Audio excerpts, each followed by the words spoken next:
¿Qué tal? ¿Cómo le va? Bienvenidos a una nueva edición de Sin Retórica aquí en Somos Chaco, los miércoles a las 22 y la reiteración de los domingos en plena siesta de Chaco. También vaya nuestro saludo para la gente de Villa Ángela, para toda la comunidad, que también estamos en esa pantalla, y para todo el país a través del servicio de Flow de Somos Chaco. Hoy tenemos un programa, podríamos decir, temático, que será el primero de dos que dedicaremos al tema y que es el de la educación. Y como para acotarlo un tanto, porque es amplísimo, hemos elegido dos o tres aspectos referidos a la educación, como lo es el de la lectoescritura. ¿Cómo aprenden los chicos y las chicas a leer y a escribir en los primeros años de la escolaridad? ¿Realmente aprenden? Hay quienes sostienen que desde hace ya bastante tiempo y con la metodología que se utiliza para enseñar a leer y escribir, muchos son los que llegan hasta tercer grado, inclusive sin saberlo. Y achacan ese tema o esa gravísima falencia al método, al sistema que se utiliza para hacerlo en las escuelas de nuestro país. Y decimos que van a ser dos los programas que dedicaremos a esto, porque en el de hoy tenemos dos reportajes que hicimos a personalidades referentes o a personas referidas a la educación, obviamente. Uno de ellos es el ministro de Educación, Ciencia y Tecnología de la provincia de Chaco, el profesor Aldo Lineras, con quien hablamos sobre diferentes aspectos de gestión, pero también hicimos foco en ese tema que es el que nos interesa. Y también hoy tendremos la palabra de la secretaria general de ATECH, que es la Asociación de Trabajadores de la Educación del Chaco, la doctora Rosa Petrovich, con quien también hicimos la misma metodología de trabajo. Abordamos o le pedimos que aborden algunos de los aspectos referidos al quehacer del sindicato en este caso, pero que ponga el foco, la lupa, en el tema de la lectoescritura. Son opiniones, si bien convergentes en cuanto a la gravedad del problema y que éste existe, no coinciden en algunos aspectos referidos a la forma en que se está implementando la forma de enseñar a leer y escribir en las escuelas de Argentina.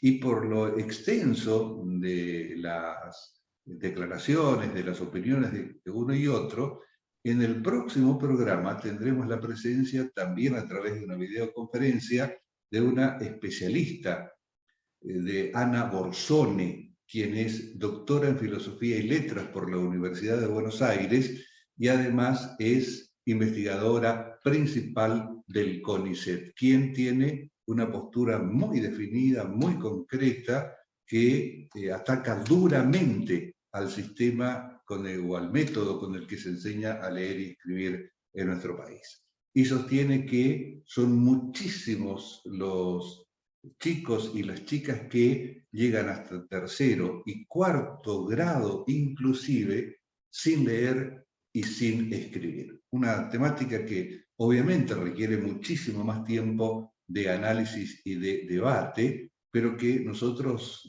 lo proponemos y ponemos a disposición de ese discurrir de ideas prácticamente todo el programa de hoy. Y recordamos, lo de Ana Borsone será la próxima semana. También tenemos una opinión en esta semana del ministro de Educación de la Nación, Jaime Persic, quien también se refiere a ese tema. Y lo hizo, las declaraciones, en la Feria del Libro en la ciudad de Buenos Aires.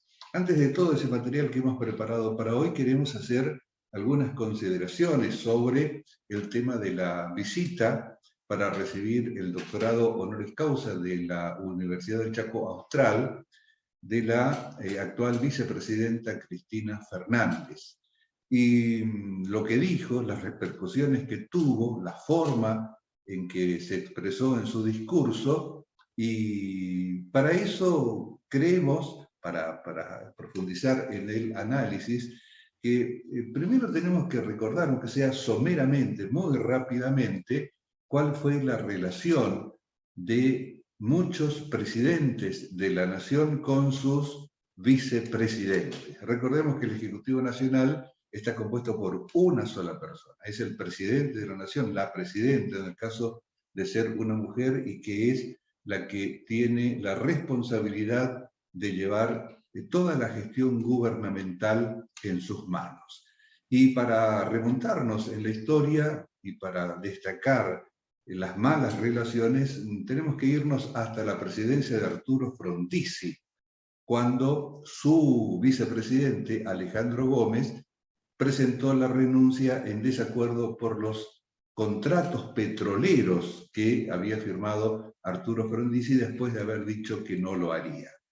Alejandro Gómez era amigo personal de Frondizi y no dudó en presentar la renuncia, dando un motivo más de los tantos que se esgrimieron como para hablar de la desestabilización de aquel gobierno y de los sucesivos intentos de golpe de Estado que debió soportar. Después, en la historia nos remontamos a los años 70, cuando Juan Domingo Perón no pudo presentarse a las primeras elecciones después de la dictadura militar de ese momento, y designó a Héctor J. Cámpora como cabeza de la fórmula presidencial, acompañado por Vicente Solano Lima. A años vista de aquella situación, de la relación que existió entre Perón y Héctor J. Cámpora, y los achaques que el mismo expresidente de la Argentina le dio, o los ataques que le dio a la cortísima presidencia de Héctor J. Cámpora, motivó también que ese haya sido quizá uno de los que podría denominarse errores en la selección de personal. Duró poquito, 3 meses en el gobierno nacional Cámpora, y que para muchos sectores que aún están en vigencia hoy en nuestro país en cuanto a su pensamiento, fue una verdadera primavera, la primavera camporista, de la que muchos aún hablan y añoran. Nos venimos más acá en el tiempo, y ya con la presidencia de Perón, recordemos que nombró o postuló como su compañera de fórmula a su esposa, a Isabel Martínez de Perón, Isabelita, quien las pasó muy pero muy mal después de la muerte de Perón en julio del 74, cuando tuvo que asumir el Ejecutivo de la Argentina. Después vino la Noche Negra, los años de plomo, sangrientos, terroríficos en nuestro país, y llegamos a la presidencia de Alfonsín, quien con su vicepresidente no tuvo demasiado problemas. El vicepresidente era Martínez. Carlos Menem, quien lo sucedió a Alfonsín, tampoco en sus 2 mandatos tuvo demasiados inconvenientes con Eduardo Duhalde I y con Carlos Rocauf después. Pero el que sí tuvo muchos problemas fue Fernando de la Rúa, pues recordemos fue cabeza de fórmula con Chacho Álvarez como candidato a vicepresidente. La renuncia de este inició aquel periodo tan lamentable para el país como lo fue el de todo lo que aconteció en lo económico fundamentalmente, y que motivó la renuncia del presidente de la Rúa. Después vinieron los 4 presidentes en 5 días, ahí no hubo vicepresidente. Néstor Kirchner no tuvo demasiados inconvenientes o problemas con Daniel Scioli, y después Cristina Fernández, en su primer mandato, sí comenzó a vivir aquel síndrome del vicepresidente, porque acordémonos, estuvo acompañado por Julio Cobos, quien dio aquel famoso y recordado "mi voto no es positivo" en la determinación en el Senado de la Nación por la aprobación o no de la famosa 125. 125 que fue puesta en práctica y fue una idea de otra, podríamos decir, entre comillas, mala elección por parte de la propia presidenta Cristina Fernández, y fue Martín Lustó, quien motivó la protesta con ese sector del campo, con el sector empresarial del campo, y que tantos inconvenientes y problemas le acarreó a la entonces presidenta de la Nación en su primer mandato. A meses de asumido, porque recordemos que lo de la 125 fue en marzo del 2008, a 3 o 4 meses de la asunción presidencial. En el segundo año de gestión de Cristina Fernández estuvo Amado Boudou. Podríamos decir que fue también una mala elección de personal para la presidencia de la Nación, y entiéndasenos la ironía, a juzgar por lo que aconteció en aquel momento y por prácticamente la desaparición de Amado Boudou en su momento, estando aún en mandato de toda actividad política, podría decirse que sí. A Cristina Fernández la sucedió, bien decimos, Mauricio Macri, que con Gabriela Michetti no tuvo demasiados problemas. Pero el problemón vino cuando Cristina Fernández postuló a Alberto Fernández para ser, en contraposición de lo que habitualmente se dice en la Argentina, que el presidente nombraba al candidato a vicepresidente. En este caso fue al revés. Fue la 2 veces expresidenta o 2 veces presidenta de la Argentina quien delegó esa responsabilidad en Alberto Fernández. Y aquí en el Chaco, con la ceremonia o el acto de entrega del doctorado honoris causa, fue la misma actual vicepresidenta quien explicó cuál era el perfil que se busca o que buscó en Alberto Fernández y que encontró en él. Y ahí surgen algunas interpretaciones muy curiosas, podríamos decir, por utilizar una palabra fácil, que lo eligió porque no tenía partido político y porque no representaba a ningún sector políticamente hablando. Es decir, lo elegí por ser nadie o algo parecido. Y lo comparó al presidente de la Nación con Sergio Massa, con Daer de la CGT y con el mismo Pérsico, Emilio Pérsico, del movimiento Evita. Una forma de pasar un rasero por la arena para que todo sea igual y no haya nadie quien descolle. E inclusive, en esa misma ocasión, confesó que Alberto Fernández le había propuesto como candidato a ocupar la cartera económica de la Nación al que hoy es ministro del Interior, Eduardo Guado de Pedro, y la presidenta dijo sí, pero bueno, no, le dije que no porque creo que no da el perfil, o que no daba el perfil, o le faltaba todavía. Otra manera de, en público, mostrar aquellas disidencias tan fuertes que existen y que la misma Cristina Fernández dice no es una pelea porque nadie me pegó ni pegué a nadie. Recordemos que pelea, y ella misma lo dijo, es la confrontación física de 2 o más personas.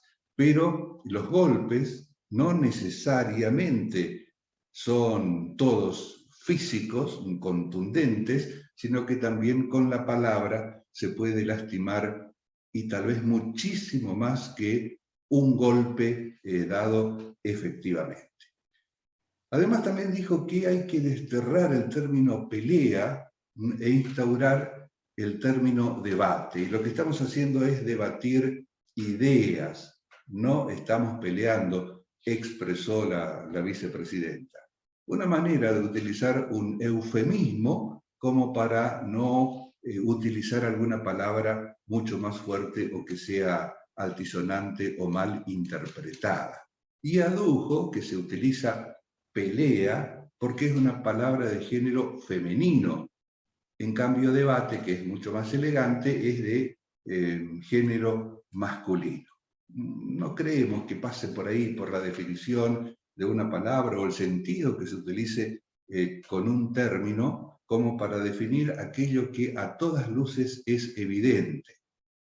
¿Por qué? Porque primero en esa, entre comillas, debate interno que hoy está inmerso el Poder Ejecutivo Nacional, primero habló Andrés Larroque de la Cámpora, posteriormente el propio líder de ese movimiento interno, como lo es Máximo Kirchner, siempre con expresiones muy, pero muy duras hacia el presidente de la Nación, y por último, la misma Cristina Fernández. Es como que fue elevando la jerarquía de quienes se dedican en las últimas semanas, en los últimos meses, a darle duro y parejo a la gestión de Alberto Fernández, que también se dice, aduce que no es a Martín Guzmán ni a Matías Culfas a quienes van dirigidos todos esos ataques, sino a él en persona, poniendo en duda su capacidad de dar órdenes o de llevar adelante el gobierno nacional.